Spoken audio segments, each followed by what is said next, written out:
தொடர்ச்சியாக வயிற்று பிழப்புக்காக மீன் பிடிக்க போகிற மீனவர்கள் இலங்கை கடற்படை வந்து நடுக்கடலில் சிறைபிடித்து மீனவர்களை வந்து மாத கணக்கில் ஆண்டு கணக்கில் வந்து 50,000 முதல் கோடி கணக்கில் அபராதம் வச்சு இன்னைக்கு சிறையில் வச்சு சித்திரவதை பண்ணுறாங்க.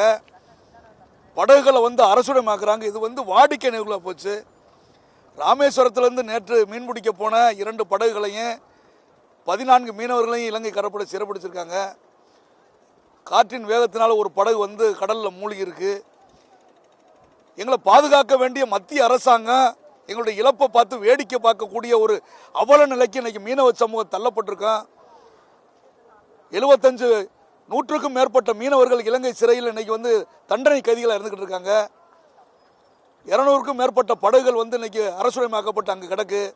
ஆகையினால மத்திய அரசாங்கம் மாநில அரசாங்கம் மீனவர்களுடைய இழப்பை பார்த்து நீங்கள் அதில் அரசியல் செய்யாமல் ஒரு வாழ்வாதார பிரச்சனை எடுத்து எங்கள் மீனவர்களையும் படகையும் விடுதலை செய்கிறதுக்கு உண்டான நடவடிக்கை எடுங்க.